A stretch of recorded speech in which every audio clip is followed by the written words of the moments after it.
In the day's other headlines, dozens of Ukrainian drones struck targets, including a major oil refinery near Moscow today, their second hit on Russian energy targets in a week. Eyewitness video captured the explosion at a fuel depot, with the massive storage lid flying into the air like a popped cork. A drone also hit this residential building nearby. The barrage turned the skies over Russia's capital city into a ceiling of smoke.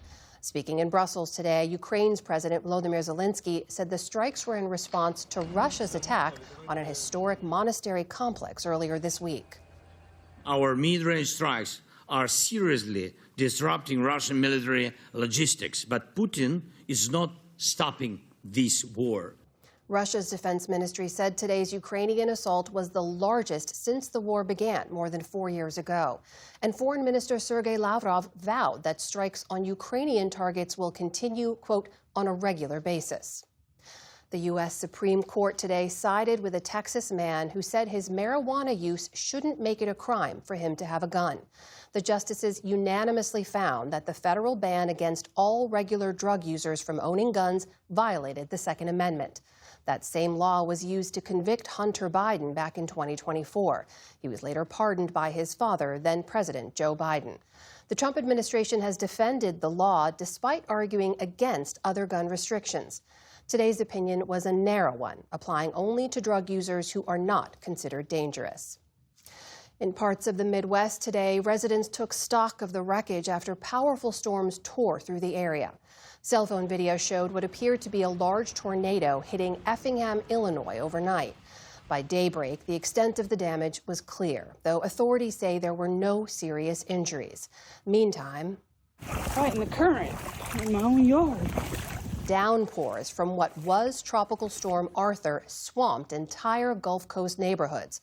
More rain is expected through tomorrow from Mississippi to the Carolinas. And from floods to flames.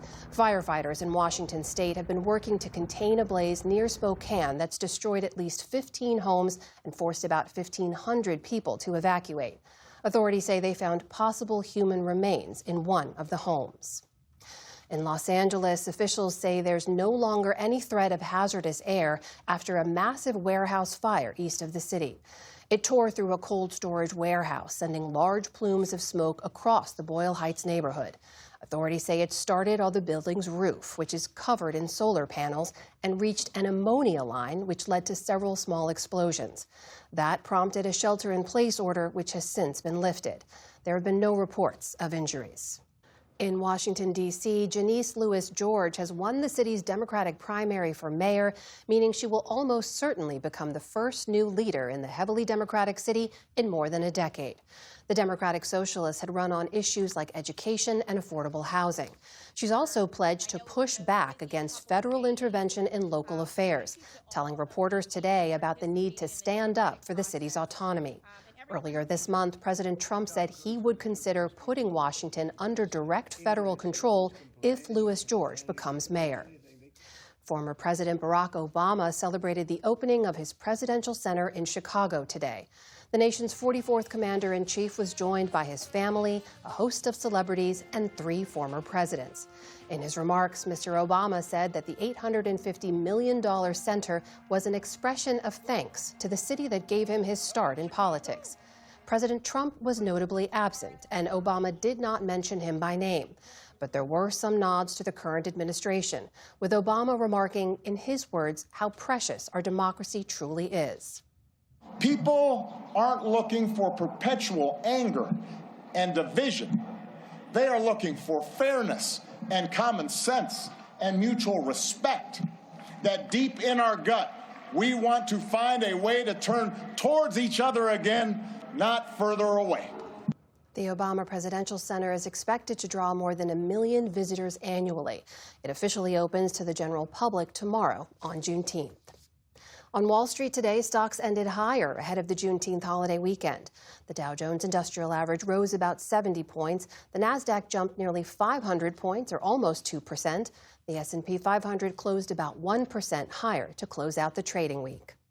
And in New York today, joy and confetti filled the air as the city celebrated its first NBA championship in more than half a century. An estimated 2 million people lined the famous Canyon of Heroes in Lower Manhattan, forming a sea of orange and blue, the Knicks' colors. It was the first ever ticker tape parade for the Knicks, despite winning 2 titles in the 1970s. The route ended at City Hall, where Mayor Zoran Mamdani presented the Knicks with keys to the city and addressed what this moment means for New York. So often when this city comes together, it is because we are forced to, by a moment of tragedy or adversity. What a gift it is to be brought together by pure, unfiltered joy. For as long as we live, we will remember this feeling of a city together, a city alive, a city overcome by happiness. The celebrations cap off a dominant and improbable run for the Knicks, who beat the San Antonio Spurs for the title in 5 games. Owner James Dolan has said the team has accepted an invitation to visit the White House. No date has been set, but they would be the first NBA champions to do so during President Trump's time in office. Still to come on the News Hour, an injured Israeli soldier recounts his experience on the front lines of the war with Hezbollah. Where pardoned January 6th rioters are today, from new convictions to public office. Andrew Lloyd Webber reflects on the reimagined musical Cats, the Jellicle Ball. And Americans give a warm welcome to World Cup fans from across the globe. This is the PBS News Hour from the David M. Rubenstein Studio at WETA in Washington, headquarters of PBS News. Support journalism you trust. Support PBS News.